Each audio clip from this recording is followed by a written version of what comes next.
सात्विकी और पौंड्रक का युद्ध। वैशंपायन जी कहते हैं, राजन, तदनंतर वृषणी कुल को आनंदित करने वाले सात्विकी ने कुपित हो गदा हाथ में ले ली और उस दुस्सह गदा से शीघ्र ही वासुदेव पर आघात किया। इसी तरह बलवान वीर वासुदेव ने भी सात्विकी पर गदा से प्रहार किया।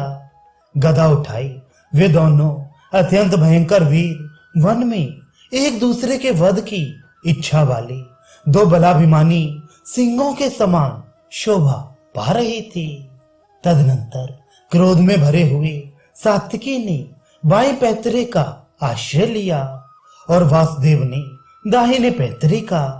उसने सात्विकी की छाती में गहरी चोट पहुंचाई।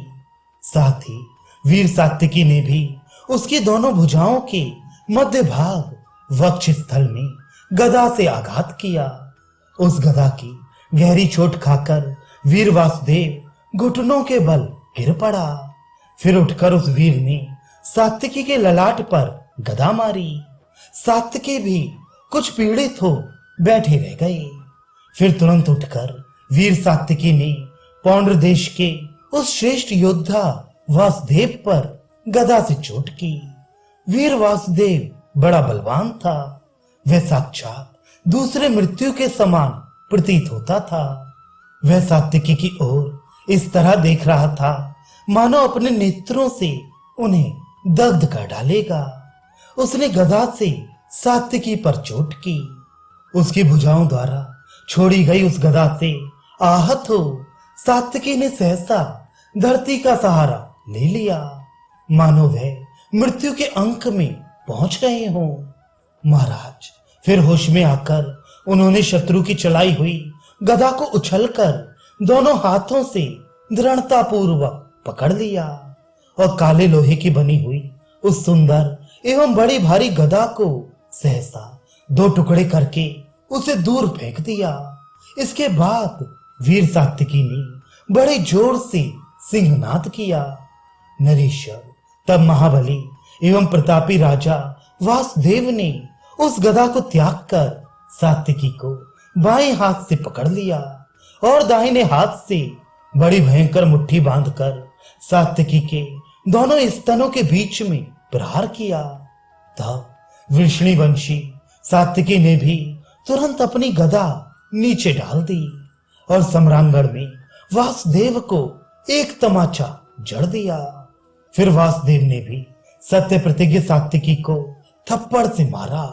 इस प्रकार उन दोनों में बड़ा भयंकर थप्पड़ों का युद्ध आरंभ हो गया।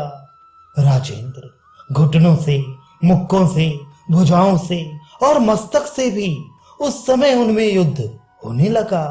वे छाती से छाती पर, घुटनों से घुटनों पर और हाथों से हाथों पर आघात करते हुए युद्ध करते थे। जैसे वन में दो निकटवर्ती ताल वृक्षों के टकराने का शब्द होता है, उसी प्रकार उन दोनों के युद्ध में बड़ी भारी आवाज हो रही थी। उस नीरव एवं निस्तब्ध निशा में सम्रांगण में वे दोनों प्रख्यात वीर महाबली पौंड्रक और सात्विकी अपना अपना शस्त्र त्याग कर विशाल अखाड़े में उतरे हुए दो सुप्रसिद्ध पहलवानों की भांति युद्ध कर रहे थे। महाराज उग्रसेन और पौंड्रक दोनों की सेनाएं उस समय संशय में पड़ गई थीं कि क्या वीर सात्विकी वासुदेव के द्वारा मारे जाएंगे अथवा वासुदेव ही उस महात्मा के द्वारा मार डाला जाएगा। आज वे दोनों महावीर एक दूसरे का वध करने की इच्छा से युद्ध करते हुए निश्चय ही स्वर्गलोक को चले जाएंगे, अन्यथा ये दोनों दृढ़ निश्चय वाले वीर युद्ध से विरत नहीं होंगे। अहो, इन बलशाली वीरों का धैर्य और पराक्रम अद्भुत है। यही दोनों इस जगत में महाबली हैं और यही स्वभावतः श्रेष्ठ पुरुष हैं। देवताओं और असुरों में भी कभी ऐसा महाभयंकर युद्ध नहीं हुआ था। ऐसा संग्राम ना तो कभी सुना गया था और ना कभी देखने में आया था।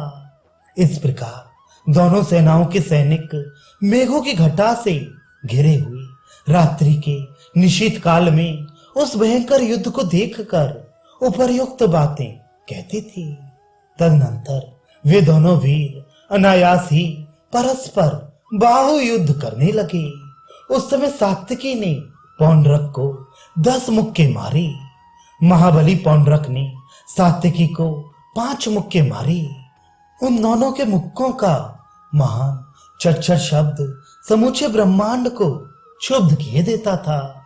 वे शब्द सबको विस्मय में डालता हुआ सा सर्वत्र सुनाई पड़ता था।